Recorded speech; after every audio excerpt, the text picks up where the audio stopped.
guys, it's Izzy here, and today I'm going to be showing you books that are perfect to read this time of year in winter.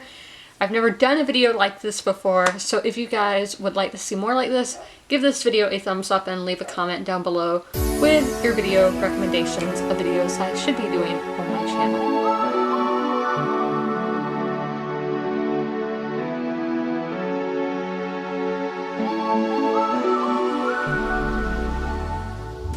So the first book we are going to start with today is a contemporary novel, and that is Beartown by Fredrik Backman. This is a book translated from Swedish to English. I don't think you lose anything from that though. The book still went very well for me. So I have my notes over here, so if I'm ever looking over there, that's why. So Beartown, it takes place in Sweden, which is already for me winter. I associate Sweden with snow and all that kind of stuff. So this town is known for its hockey. Again, winter is hockey season, at least with the NHL. I don't know about other leagues around the world. The town, that's really what is keeping the town alive, is its juniors hockey team, which is like high school aged guys, teenagers. And because it's a sleepy town, a lot of people are going to work in the bigger towns and all of that. So this town is really going through a rough time. But the hockey team is good. It's going to like national level. So that's what gives these people hope, is the hockey.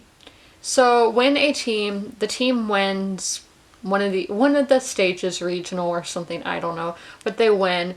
And obviously there's a lot of celebrating and partying. One girl, a teenage girl, young girl, gets raped by one of these star athletes on this hockey team. So this book really shows the judgment that a girl or anyone can receive for being assaulted and raped, and how, since that guy is so like idolized, I guess, in this town, that people don't want to believe the girl. They're like, this guy is so great at his sport, he would never do something terrible to anyone, and that kind of thing. So it's harder for somebody to come out saying that they've had this terrible thing happen to them when in a town when everybody like praises this guy who did the action.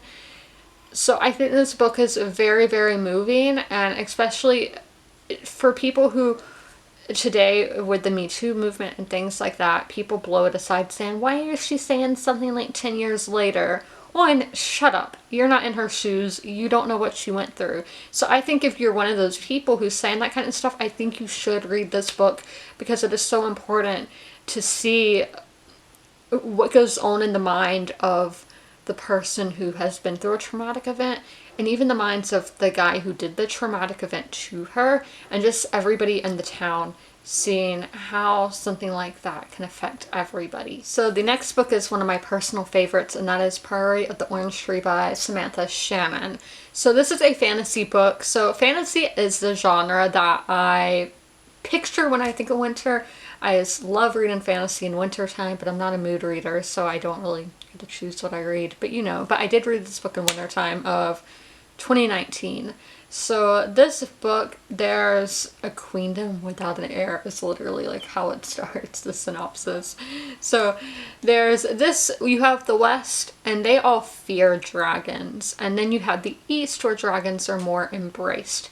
So the East and West have different views on dragons, different views on how the world will end and all that. There's a lot of like biblical references in this book and references to the ancient world.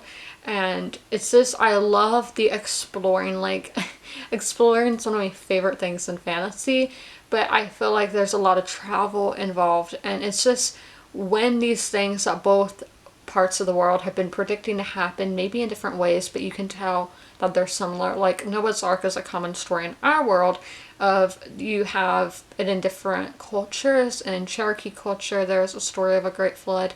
Then obviously in your biblical Noah's Ark, the Gilgamesh, is that what it's called, has a flood story. There's flood stories from like every culture. So that's kind of how this is with the dragon. I think they call it the Great One or something. That is bound to happen. It's a prophecy. So it's, once that is happening, everybody has to come together, but will they come together to go against this great evil Dragon. So then I wanted to add a classic into the list, so I'm adding Frankenstein by Mary Shelley. I've read this book multiple times. I read it for school and then I read it on my own. I did a very good essay on it, might I say. I got like an A plus I think that's my senior year. I think you do British your senior year. But it's one of the best paper, probably the best paper I wrote in high school, in my opinion, was on Frankenstein. And delving into it, the monster really is a monster, and just how humans affect some people can change a person or turn them into a monster. So Frankenstein, I feel like I don't really have to explain.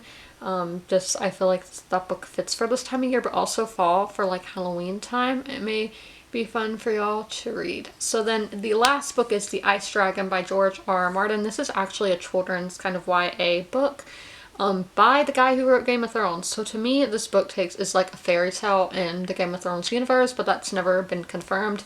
So this book I read in like the middle of July a few years ago, but it makes it feel so icy and cold and everything. So I think it's perfect for this time of year, especially if you like Game of Thrones, but you'll be fine reading it if you haven't read Game of Thrones. So that's the last book I'm going to recommend today. I hope you guys enjoyed this video, and as always, comment, rate, and subscribe, and I'll see you in another video. Bye!